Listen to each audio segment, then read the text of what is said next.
Good morning बच्चों, मैं रति Srivastava CrossFit girls college से। बच्चों, मैंने आपको इसके पहले चैप्टर में विनिमय क्या है, विनिमय की विशेषताएं तथा विनिमय के स्वरूप के बारे में और वस्तु विनिमय क्या होता है तथा किन परिस्थितियों में वस्तु विनिमय संभव होता है, इनकी कंडीशन बताया था। आज का हमारा टॉपिक क्या है? वस्तु विनिमय प्रणाली के गुण या लाभ, एडवांटेजेस ऑफ बार्टर सिस्टम। यानी कि वस्तु विनिमय प्रणाली के क्या क्या गुण हैं। पहला, सरलता। वस्तु विनिमय प्रणाली एक सरल प्रक्रिया है क्योंकि इसमें वस्तु के बदले वस्तु का लेन देन किया जाता है। एक व्यक्ति अपनी अतिरिक्त वस्तु दूसरे उस व्यक्ति को जिसे उस वस्तु की आवश्यकता है देकर उसके बदले अपनी आवश्यकता की वस्तु प्राप्त कर लेता है। इस व्यवस्था के अंतर्गत हिसाब किताब रखने की आवश्यकता नहीं होती। साथ ही इसमें मौद्रिक प्रणाली जैसी जटिलताएं भी नहीं पाई जाती। ये प्रणाली इसलिए सरल होती है क्योंकि इसमें क्या करते हैं, हमसे वस्तु के बदले ही वस्तु का आदान प्रदान करते हैं। जिस व्यक्ति को जिस वस्तु की आवश्यकता होती है वही वस्तु वो दूसरे व्यक्ति से प्राप्त करता है। इसमें हिसाब किताब भी रखने की कोई आवश्यकता नहीं होती और ना ही इसमें हम लोग मौद्रिक प्रणाली का इस्तेमाल करते हैं। धन का विकेंद्रीकरण। वस्तु विनिमय प्रणाली में मुद्रा प्रणाली के अभाव के कारण धन का केंद्रीकरण कुछ ही हाथों में न रहकर समाज के सीमित क्षेत्र के व्यक्तियों में विभाजित हो जाता है। वस्तुओं के शीघ्र नष्ट होने के भय के कारण वे वस्तुओं का संग्रहण अधिक मात्रा में नहीं कर पाते। इस प्रकार वस्तु विनिमय प्रणाली में सभी पारस्परिक सहयोग की भावना की मानव हित को सर्वोपरि मानकर कार्य करते हैं। इस प्रकार समाज पूंजीवाद की बुराइयों से बचा रहता है। धन का विकेंद्रीकरण का मतलब क्या है? वस्तु विनिमय प्रणाली में धन कुछ ही लोगों के हाथों में केंद्रीकरण नहीं हो पाता है। वस्तुओं का उत्पादन क्योंकि छोटे पैमाने पर होता है जिस कारण हर व्यक्ति अधिक मात्रा में धन इकट्ठा नहीं कर पाता। और जो फिर भी कुछ ऐसी वस्तु होती हैं जो कि नाशवान होती हैं और उन्हें लंबे समय तक हम लोग स्टोर करके नहीं रख सकते, जैसे कि दूध। फिर नेक्स्ट है हमारा टॉपिक पारस्परिक सहयोग को बढ़ावा। वस्तु विनिमय प्रणाली से आपसी सहयोग में वृद्धि होती है क्योंकि व्यक्ति अपनी अतिरिक्त वस्तुओं को अपने समीप के व्यक्ति को देकर उससे अपनी आवश्यकता की वस्तु प्राप्त कर लेता है, जिससे उसमें पारस्परिक सहयोग की भावना में वृद्धि होती है। इसका क्या मतलब है कि वस्तुओं की जो अदला बदली हम लोग करते हैं वो आपस में करते हैं, जिनसे उनमें पारस्परिक संपर्क बना रहता है और मेल जोल क्या होता है, दिन पर दिन बढ़ता जाता है। अंतर्राष्ट्रीय व्यापार के लिए उपयुक्त। विभिन्न देशों की मुद्राओं में भिन्नता के कारण अंतर्राष्ट्रीय व्यापार में भुगतान की समस्या बनी रहती है, जबकि वस्तुओं के माध्यम से भुगतान सरलता से हो जाता है। वस्तु विनिमय द्वारा इस समस्या से छुटकारा पाया जा सकता है। विश्व के कई राष्ट्र आज भी वस्तु विनिमय प्रणाली के आधार पर ही परस्पर व्यापार करते हैं। होता क्या, हर देश की करेंसी अलग अलग होती है।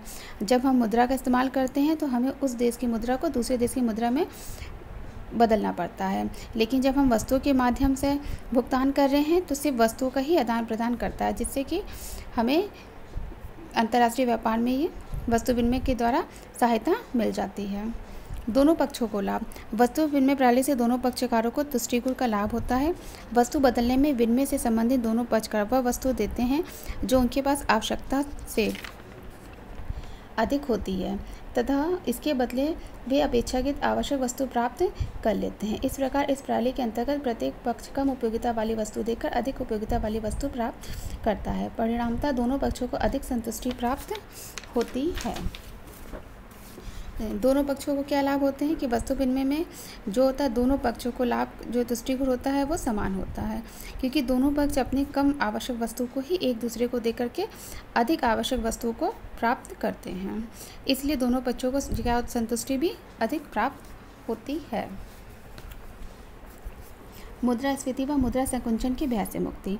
वस्तु विनिमय प्रणाली में मुद्रा प्रणाली के दोष जैसे मुद्रास्फीति, मुद्रा संकुचन, व्यापार से धन का असमान वितरण, श्रमिकों व उपभोक्ताओं के शोषण आदि से मुक्ति मिल जाती है तथा देश में इन दोषों से अछूता रहता है। मुद्रा संकुचन क्या होता है? जब देश में मुद्रा की पूर्ति उसकी मांग से ज़्यादा कम हो जाती है। और मुद्रास्फीति क्या होती है? जब देश में मुद्रा की पूर्ति उसकी मांग से अधिक हो जाती है। कार्यकुशलता में वृद्धि। वस्तु विनिमय प्रणाली के अंतर्गत श्रम विभाजन तथा विशिष्टीकरण को प्रोत्साहन मिलता है। फलतः उत्पादक की कार्यकुशलता में वृद्धि होती है और वह अच्छी किस्म की वस्तुओं का उत्पादन करने लगता है। कार्यकुशलता में वृद्धि से मतलब है जिस व्यक्ति को जिस वस्तु की आवश्यकता होगी वो उसी वस्तु का क्या करता है, उत्पादन करता है। उसके बदले में वो अपनी आवश्यक वस्तुओं को प्राप्त कर लेता है, जिससे कि उनके में कार्यकुशलता में वृद्धि होती है। वर्ग संघर्ष का अभाव। चूँकि वस्तु विनिमय में धन के असमान वितरण की समस्या नहीं होती, इसलिए समाज में वर्ग संघर्ष नहीं होता, क्योंकि लोग धनी तथा निर्धन जैसे वर्गों में बटे हुए नहीं रहते। वस्तु में सिर्फ हम लोग वस्तुओं का आदान प्रदान करते हैं, इसलिए इसमें धन का असमान वितरण की समस्या उत्पन्न नहीं होती। मांग तथा पूर्ति में संतुलन। इस प्रणाली के अंतर्गत लोग वस्तुओं का उत्पादन या तो अपने उपभोग के लिए करते हैं या उनके बदले में अन्य लोगों से उपयोगी वस्तुएं प्राप्त करने के लिए करते हैं। इसलिए वस्तुओं को उतनी ही पूर्ति की जाती है जितनी उनकी मांग होती है। अति उत्पादन तथा न्यून उत्पादन जैसी गंभीर समस्या उत्पन्न नहीं होती। वस्तु विनिमय में क्या होती है, जिस व्यक्ति को जिस वस्तु की आवश्यकता है वो या फिर जो व्यक्ति उस वस्तु को उत्पादन कर रहा है तो वो उतने ही उत्पादन करेगा जिसकी उसकी आवश्यकता है, उससे ज़्यादा वो उत्पादन नहीं करता, इसलिए उसको अति उत्पादन या न्यून उत्पादन जैसी गंभीर समस्या उत्पन्न नहीं होती। वस्तु विनिमय प्रणाली की कठिनाइयाँ या दोष। इसकी पहली है दोष, आवश्यकताओं के दोहरे संयोग का अभाव। वस्तु विनिमय के मार्ग में जो सबसे बड़ी कठिनाई आती है वह है आवश्यकताओं के दोहरे संयोग का अभाव। इस प्रणाली के अंतर्गत प्रत्येक व्यक्ति को अपनी फालतू वस्तु को बेचने के लिए किसी ऐसे व्यक्ति की खोज करनी पड़ती है जो उसकी फालतू वस्तु को लेकर के उसकी इच्छित वस्तु दे सके। आवश्यकताओं के दोहरे संयोग का मतलब यह है कि दो पक्ष होते हैं वस्तु विनिमय में, और दोनों पक्ष में ये देखा जाता है कि जिस व्यक्ति को जिस वस्तु की आवश्यकता है सामने वाले को भी उस व्यक्ति को उस वस्तु की आवश्यकता हो। जैसे अगर कोई व्यक्ति है, अगर किसी को उसके पास चना है और उसको दाल की आवश्यकता है तो उसे ऐसे व्यक्ति को ढूंढना पड़ेगा जो उसके चने को लेकर के उसके बदले में उसको दाल दे सके। नेक्स्ट है मूल के सर्वमान मापदंड का अभाव। जैसा कि पूर्व में हम बता चुके हैं कि वस्तु विनिमय मुद्रा का प्रयोग नहीं होता, अतः एक वस्तु के बदले में दूसरी वस्तु कितनी ली जाए यह निश्चित करने में बहुत कठिनाई का सामना करना पड़ता है। मूल के सर्वमान मापदंड का अभाव, इसका क्या मतलब है,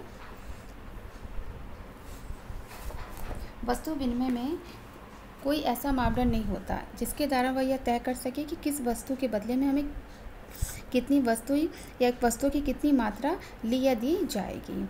जैसे कि ये तय करना बहुत कठिन होता है कि गेहूं के बदले में हम कितना कपड़ा दें या लें। फिर थर्ड, क्रय शक्ति के संचय में कठिनाई। वस्तु विनिमय की दूसरी सबसे बड़ी असुविधा क्रय शक्ति के संचय करने में कठिनाई होती है, क्योंकि वस्तुएं स्थान घेरती हैं, वस्तुओं को दीर्घ समय तक संचित नहीं किया जा सकता, वस्तुओं के मूल्य स्थिर नहीं रहते तथा उपभोक्ताओं की आदतों, स्वभाव, फैशन आदि में परिवर्तन हो सकता है। यानी कि जिसका परचेसिंग पावर होता है उसके में काफ़ी कठिनाई होती है, क्योंकि वस्तु विनिमय के द्वारा हम सिर्फ वस्तुओं का आदान प्रदान करते हैं। कुछ वस्तुएं ऐसी होती हैं जो बहुत ज़्यादा स्थान घेरती हैं, कुछ वस्तुओं को हम लोग लंबे समय तक संचित नहीं कर सकते, जैसे दूध, सब्जी।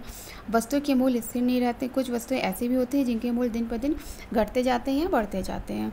उपभोक्ताओं की जो आदत होते हैं, जो फैशन होते हैं, वो भी दिन पर दिन बदलते रहते हैं। इसी कारण क्रय शक्ति के संचय में क्या होती है, कठिनाई होती है। मूल्य के स्थानांतरण में कठिनाई। वस्तु विनिमय प्रणाली में स्थिर वस्तु के मूल्यों का स्थानांतरण एक प्रकार से असंभव हो जाता है। वस्तु विनिमय प्रणाली में क्या होता है कि जैसे कुछ अचल संपत्तियां होती हैं, ठीक है, उनके स्थानांतरण में बहुत अधिक कठिनाई होती है। जैसे अगर कोई व्यक्ति एक स्थान छोड़कर के किसी दूसरे स्थान पर जाना चाहता है तो उसे अपनी अचल संपत्ति को छोड़कर ही जाना पड़ता है, क्योंकि वह अपनी भूमि, मकान या दुकान को अपने साथ नहीं ले जा सकता और ना ही उसके बदले में उसे उपयोगी वस्तुएं प्राप्त हो सकती हैं। कुछ वस्तुओं के विभाजन में कठिनाई। वस्तु विनिमय में वस्तुओं का आदान प्रदान वस्तुओं के माध्यम से ही होता है। इसमें कुछ वस्तुओं के विभाजन संबंधी कठिनाई का भी सामना करना पड़ता है, जैसे पशुओं, मशीन, रेडियो आदि का विभाजन नहीं हो सकता। कुछ वस्तुओं के विभाजन में कठिनाई से मतलब यह है कि विनिमय जब हम लोग करते हैं तो कुछ ऐसी वस्तुएं होती हैं जिन्हें छोटी छोटी इकाइयों में क्या करना, बांटना संभव नहीं हो पाता, और अगर उनको हम विभाजन कर देते हैं तो उनकी उपयोगिता ही कम हो जाती है। अब जैसे अगर किसी के पास गाय है और इसके बदले वह गेहूं का कपड़ा लेना चाहता है तो ये बहुत कठिन होगा कि वो किसी ऐसे व्यक्ति को ढूंढे कि जो उसकी गाय के बदले में उसे गेहूं का कपड़ा दे सके। फिर नेक्स्ट है हमारा स्थगित भुगतानों संबंधी कठिनाई। कभी कभी विनिमय को कुछ वस्तुओं के मूल्यों का भुगतान तुरंत न करके कुछ समय के पश्चात किया जाता है। यदि स्थगित भुगतान वस्तुओं के रूप में ही किया जाता है तो उसके भुगतान में मुख्य रूप से दो कठिनाइयों का सामना करना पड़ता है। पहली यह कि वस्तुओं के मूल्य सदैव स्थिर नहीं रहते, और दूसरी वस्तुएं नाशवान होती हैं जिसमें उनके समान स्वीकृति के गुण का अभाव होता है। वर्तमान में यह बताना एकदम कठिन होता है कि भविष्य में किसी वस्तु का कितना मूल्य होगा। फिर यह निश्चित करना तो एकदम कठिन होता है कि उधार लेके वस्तु के में ब्याज दर कितनी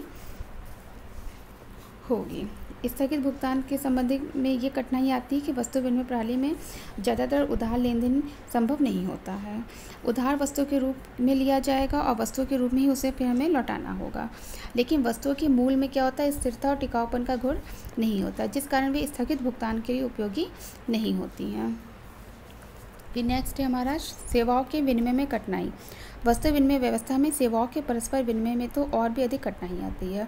उदाहरण के लिए नाई, अध्यापक, डॉक्टर, वकील आदि की सेवाओं का परस्पर विनिमय किस आधार पर किया जाए, यह तय करना लगभग असंभव होता है। यानी कि जो नाई हैं, अध्यापक है, डॉक्टर हैं, वकील हैं, वो जो सेवाएँ हमें दे रहे हैं उनके बदले में हम उन्हें क्या दें, ये तय करना कठिन होता है।